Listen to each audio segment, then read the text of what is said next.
Tema: protagonismo em relação à transformação.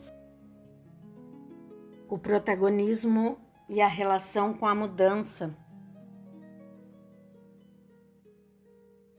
O protagonismo é uma coisa fundamental que precisa ser cultivado se você deseja modificar a sua vida. Porque, afinal de contas, tudo depende do protagonismo. Essa é a grande questão. Tudo que até agora foi falado sobre as armadilhas da mente, as emoções, sentimentos, inteligência emocional. Falamos também do lado sombrio das emoções, o lado oculto, que muitas vezes ninguém gosta de admitir, mas existe. Falamos sobre personalidades, perfil emocional, a necessidade de enfrentar as dificuldades da vida. Tudo isso é predicado e o princípio do protagonismo. A importância de você ser protagonista da sua vida. E para iniciarmos esse tema, vamos fazer uma pergunta muito importante. O que é o protagonismo? O protagonismo nada mais é do que a competência da pessoa que é capaz de exercer controle sobre aquilo que está sob o seu controle, para tornar a sua vida o mais próximo possível daquilo que ela deseja. Protagonismo tem tudo a ver com o controlar aquilo que está no seu controle. É importante entender que o protagonismo não é controlar tudo e ponto. É impossível ser protagonista da realidade. Não tem como você ser protagonista daquilo que está além do seu controle, e essa é uma verdade muito antiga, que inclusive está contida em várias escrituras, inclusive do ocultismo, e isso é muito importante. Além da filosofia estoica, que surge na Grécia e se estende para Roma, em vários dos livros estoicos, encontramos a ideia de que a pior coisa que podemos fazer na nossa vida é viver se preocupando, tentando controlar coisas que não estão no seu controle. E, infelizmente, se você parar para avaliar, observar a humanidade, você vai observar as suas angústias, que pode, inclusive, por alguns dias se tornar um exercício que você possa desenvolver. Não pode ser feito todos os dias porque é denso, mas pode experimentar por uns 2, 3 dias. É um pouco angustiante, mas é um bom diagnóstico. E nesses 2, 3 dias que você se coloque com a intenção de observar o ser humano, anote tudo que angustia você durante cada dia. Vai anotando. Carrega um caderninho com você e vai anotando as coisas que angustiam você durante o dia. E depois desse período de observação, é bom que você junte todo esse material e faça um balanço. E nessa avaliação, você coloque apenas um sinal nas coisas que angustiaram você e que não estão sob seu controle. Depois faz uma conta e vê a proporção. E isso pode causar um impacto em você, porque você pode perceber que aquilo que te angustia, que te faz mal, não estão no seu controle. E é triste ver o quanto as pessoas se angustiam por coisas que não estão sob seu controle. Então, o primeiro princípio que nós temos que ter claro na nossa mente é que protagonismo não é você controlar coisas que estão fora do seu controle, até porque isso é impossível. Protagonismo é você assumir as rédeas sobre o que está no seu controle para conquistar a vida que você deseja. Este é o conceito de protagonismo que nós vamos trabalhar. Um dado que é muito importante é que, se existe um inimigo do protagonismo, é, sem sombra de dúvida, a comparação. Nós vivemos em um mundo de aparências, mundo de redes sociais. E nessas redes sociais, uma coisa que chama atenção é aquele item perfil. E no perfil você coloca as coisas por um lado, mas sem focar os outros lados das mesmas coisas. Perfil já mostra que você não está vendo tudo. E quando você entra no Facebook ou no Instagram ou qualquer outro canal, e se você acreditar que o mundo é tal e qual aparece nessas redes sociais, e se por acaso você pauta a sua realidade a partir daquelas informações, você está vivendo um delírio, uma distorção da realidade, porque aquilo com certeza não é a realidade. Porque nós vivemos num mundo de vitrines de redes sociais, corpos esculturais, sucesso quase instantâneo nas coisas. E as vitrines mostram tudo maravilhoso, todo mundo sorrindo. E você não vê nas redes sociais a parte negra de uma história, tipo quando uma pessoa teve muito doente ou uma cólica. Nessa situação não tem foto no Instagram. E também não tem velório lá. E isso tudo vai criando uma realidade editada, uma realidade segmentada, que mostra só um lado das coisas, que é um lado construído, arquitetado. E a finalidade é ganhar curtidas, aplausos. E a lógica das redes sociais é o compartilhar, mesmo que aquilo que você está vendo não seja realidade. É só o que foi mostrado para receber o aplauso e o like. E isso precisa ficar muito claro na mente. Não que redes sociais não tenham coisas boas, com certeza tem.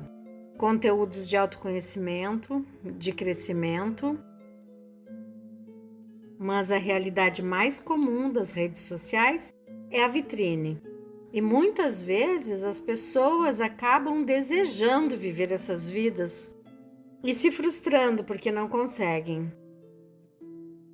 Uma coisa importante são os impactos da pornografia no cérebro humano, muito em função das redes sociais. E cada vez mais se ouve relatos de jovens sofrendo com impotência sexual. É claro que envolve aqui alimentação, respiração, intoxicação, mas o processo é realmente o impacto da pornografia social. E esses jovens sofrendo com impotência sexual. E uma das raízes disso é o consumo de pornografia. Por quê? A partir do mundo de vitrines e o impacto na vida, a pornografia é uma distorção da realidade. Ela é uma idealização profundamente falsa em relação à sexualidade humana. E nos circuitos cerebrais humanos, o circuito de recompensa do cérebro é extremamente adaptável. E aí, conforme você insere essa informação, que pode ser vendo, comendo, experienciando, dependendo de como você alimenta o teu cérebro, ele vai se dessensibilizando. Porque a pornografia é um tanto irreal em relação à sexualidade e vai criando um certo padrão de motivação, prazer e desejo no cérebro de um jovem, por exemplo. E o que acontece? Quando ele vai para o mundo real e encara com a sexualidade real, ele enxerga uma discrepância absolutamente diferente o que encontrava na pornografia, o que é uma distorção da sexualidade. O resultado disso é muitos jovens sofrendo com impotência sexual. Esse é um dos exemplos do impacto dessa vida irreal das redes sociais na vida real de cada pessoa.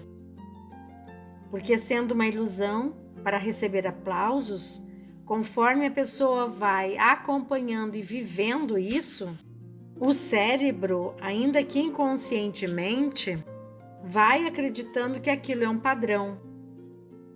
Vai acreditando que aquilo é o que deve ser buscado.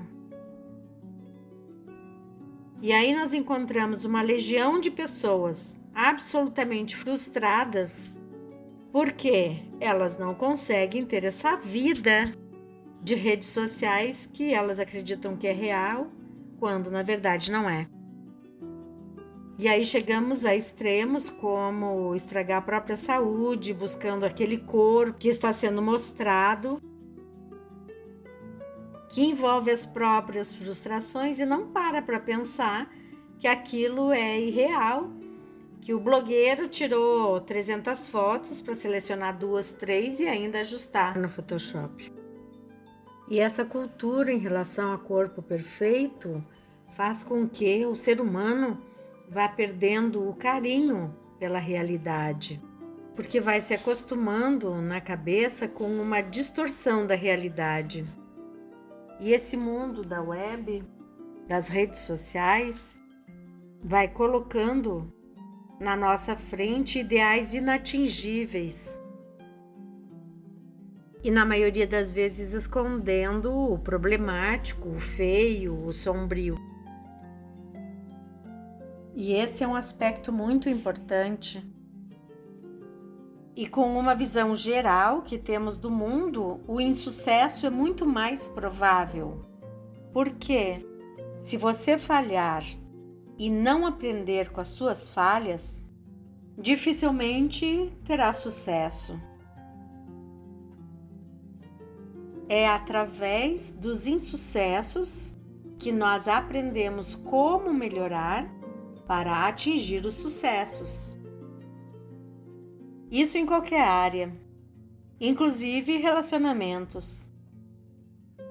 Porque nos relacionamentos aprendemos o que não precisaríamos ter feito e o que nós poderíamos ter feito melhor. E se não aprendermos, nós vamos ter uma sucessão de insucessos e uma sucessão de relações tristes, se não aprendermos com aquilo que erramos. Então, um mundo que coloca só o sucesso para o coletivo e que esconde o insucesso, e as redes sociais com isso vão criando uma seletividade, só vale sucesso.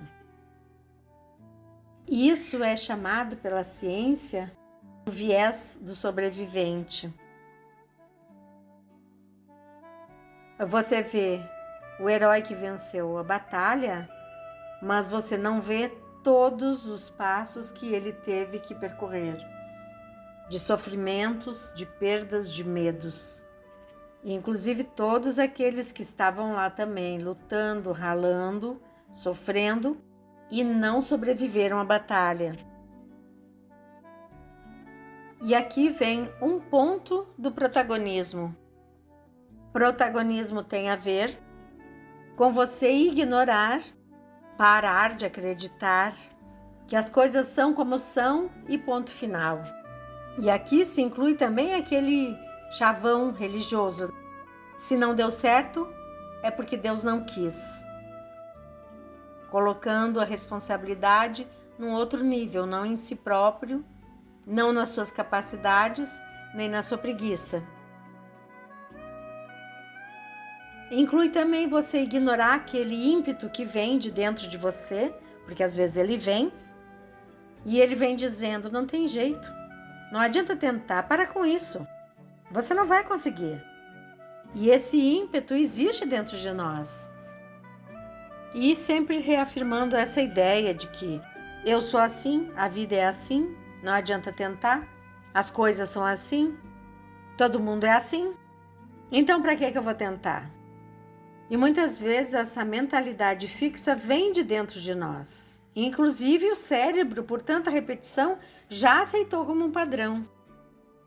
E ela freia um pouco quem nós somos. São os tropeços que nos dão as marcas do nosso caráter. Muitas vezes são nos tropeços e nos erros que encontramos a maior fonte de autoconhecimento. É importante aproveitar os momentos em que você está passando por adversidades para conhecimento de si mesmo, traz uma grande maturidade. O que é ser protagonista em meio a isto? Em primeiro lugar, é você não se comparar com as outras pessoas no momento de medir seus sucessos e os seus desafios. Porque nesse mundo de vitrine é estimulado a comparação, a rivalidade, a discussão. E no momento que você olha a vida delas, você se compara com elas. A comparação é muito tóxica e o pior é que a comparação rouba o protagonismo da nossa vida. E quando em meio a uma crise, sempre existe as estimulações negativas, que não vai dar certo, que é ousado demais, que é loucura demais, que você não vai alcançar o que você deseja, e às vezes até por amor, porque as pessoas têm medo que você se frustre. As pessoas que gostam de você, às vezes até por amor, na tentativa de te proteger, freiam o teu desenvolvimento. E não é por mal. Mas existem pessoas que são tóxicas realmente. Não querem ver você se desenvolver porque isso machuca, fere essas pessoas, especialmente porque elas sentem que elas não estão fazendo isso e você está. Muitas vezes pelo sentimento de inveja, porque a inveja desperta circuitos cerebrais muito interessantes e tem estudos sobre isso. Estudos científicos de mapeamento cerebral sobre isso. Quando a pessoa invejosa vê a pessoa pela qual ela sente inveja se dando mal, isso ativa os circuitos de prazer do cérebro dela. Os mesmos circuitos que são acionados quando ela come batata frita ou chocolate, para você ter uma ideia. E quando a pessoa que te inveja te vê se dando bem, desperta os circuitos de dor do seu cérebro. A angústia emocional da dor se ativa no cérebro da pessoa invejosa. A inveja tem uma coisa muito visceral e muito triste. E isso pode ser uma escola. Você pode aprender com a inveja dentro de você. Continuamos esse assunto na segunda parte. Até lá!